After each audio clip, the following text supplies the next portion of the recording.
हे guys good evening, welcome back to my channel. मला एवढी भीती वाटत होती प्रचंड. जाऊ द्या, स्वामी समर्थ.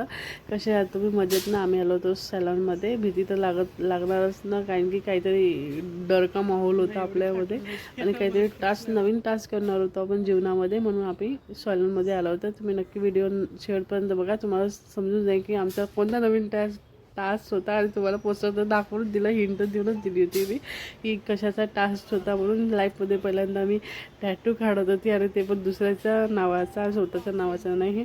पर्सनली एक्सपिरियन्स सांगते. एवढी भीती लागत होती मला, खूप जास्त असं वाटते हार्ट फेल होऊन जाईल माझा आता. एवढी हार्टबीट टेस्ट झाली होती. आणि इथं बघू शकता जे कॅबिन होता टॅटू आर्टिस्टचा, एवढा नीट आणि क्लीन होता खूप जास्त, आणि काहीच मेसी नव्हता. आणि यांची पोस्टर बघू शकता, यांची जे ड्रॉइंग बघू शकता, एवढी फिनिशिंग होती खूप जास्त. आणि इथं काही स्नॅपचॅट बंद होतच नव्हता, आणि इथं स्नॅपचॅट काढणं चालूच होतं. आणि स्नॅपचॅटची दिवाणी आहे इथे मी बघत होती, फाउंड वगैरे. आणि त्याला नाव सांगितलेलं होतं मी की कोणत्या फाउंडमध्ये. मी सर्च मारून गेलीच होती, आणि मला दुसरं नाव होतं ते त्या फाउंडमध्ये काढायचं होतं की ह्याच फाउंडमध्ये माझ्या नवऱ्याचं नाव काढून देवा. म्हणून तो थोडासा त्याच्यात लिहत होता की अजून काहीतरी ॲड करू शकतो का. फायनली आमचं डिसाईड झालं की कोणतं फाउंड काढायचं. आणि एवढी भीती लागत होती मला. तो म्हणे काय रिलॅक्स हो, काहीच वाटणार नाही तुला, मुंगी चावल्यासारखं वाटणार नाही. एवढं क्लीन वगैरे केलं त्याने, आणि एवढा सपोर्टिव्ह होता दादा तो खूप जास्त. आणि छान बोलत वगैरे होता, आणि भीती तर बिलकुलच नव्हतं ते. आणि एवढा ते मस्त हात वगैरे पुसत होता. आणि नंतरच ते जे शेविंग ब्लेड राहते ना, त्याने हेअर क्लीन केले माझे. इथे जे मार्किंग करत होता कोणत्या साईडने काढायचं आहे कोणत्या नाही, सर्व मार्किंग करून छानपैकी. आणि माझा पर्सनली एक्सपिरियन्स सांगते, खूप सुंदर काढते दादा टॅटू. मी अजून एक वेळेस सांगते, खूप जास्त सुंदर काढते. आणि इथे नमिंग क्रीम वगैरे लावली होती, ज्याने की मला ते पेन नाही होणार जास्त. मला नाही माहीत तेवढं काय क्रीममधलं, पण त्याने केलं. पण एवढं स्लोली काम केलं ना खूप जास्त, आणि काहीच पेन नाही होऊ दिला, याची गॅरंटी मी देते. आणि एक नंबर टॅटू काढला ना. तुम्ही खरंच नागपुरात असेल तर प्लीज मी एक वेळ सांगते व्हिजिट करत त्याच्या शॉपमध्ये. इथे माझं नाव सांगत होतं, मी काय रिव्हील करत होतं नाव की काय लिहायचं आहे. पण तुम्हाला नक्की शेवटपर्यंत दाखवेल. आता नाही दाखवणार तुम्हाला, शेवटपर्यंत व्हिडिओ बघा तर तुम्हाला नक्की माहीत पडेल की कोणतं नाव लिहिलं आहे मी.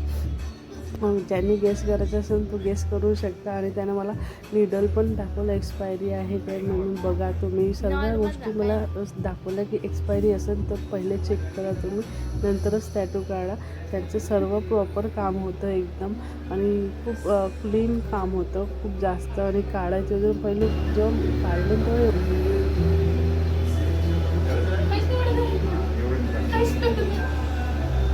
खरंच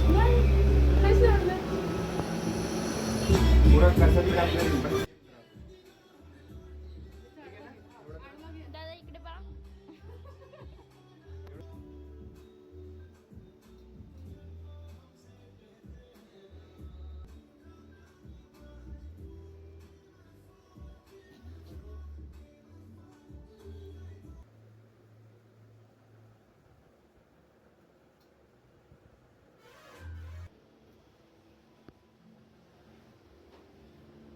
काहीच पेन नाही झालं. तो काढत होता तर समजतही नव्हतं की काढत आहे म्हणून, मी लक्षच नव्हती देत. आणि तो दादा म्हणे की इकडे तिकडे लक्ष दे, भटकल्यासारखं. पण जेव्हा जे बोन्सवर काढते ना, तेव्हा बोन्सवर खूप दुखते खूप जास्त, असं एकदम खूप. म्हणजे बोन्स म्हणजे हे राहते ना हाड आपलं, आणि ते सुई जाते तर ते थोडं दुखते फार.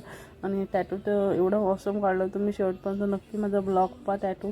आणि जो नागपुरातला, अजून रिक्वेस्ट करतो, जो नागपुरातला असेल ना प्लीज व्हिजिट करा त्याच्या टॅटू शॉपमध्ये. आणि तो खूप छान काढते. आणि तुम्हाला जर माझं नाव सांगितलं तर तुम्हाला कमी पण करून देईन जर तुम्ही गेले तर.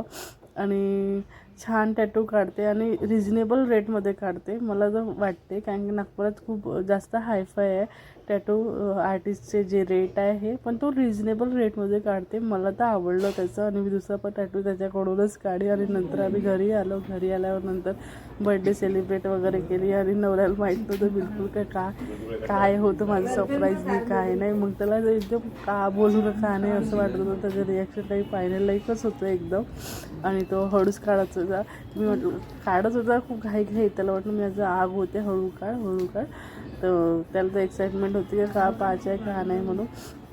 काय आहे काय नाही. त्याच्यानं पहिले रागवलं मला की कावे म्हणून काढलं म्हणून. त्याला तर असं वाटलं की स्टिकरच लावला आहे. पण नंतर जेव्हा पाहिलं जवळून त्याने, तेव्हा नाही खरंच पागल आहे का म्हणे, कशाला काढलं म्हणे, काय आहे काही नाही.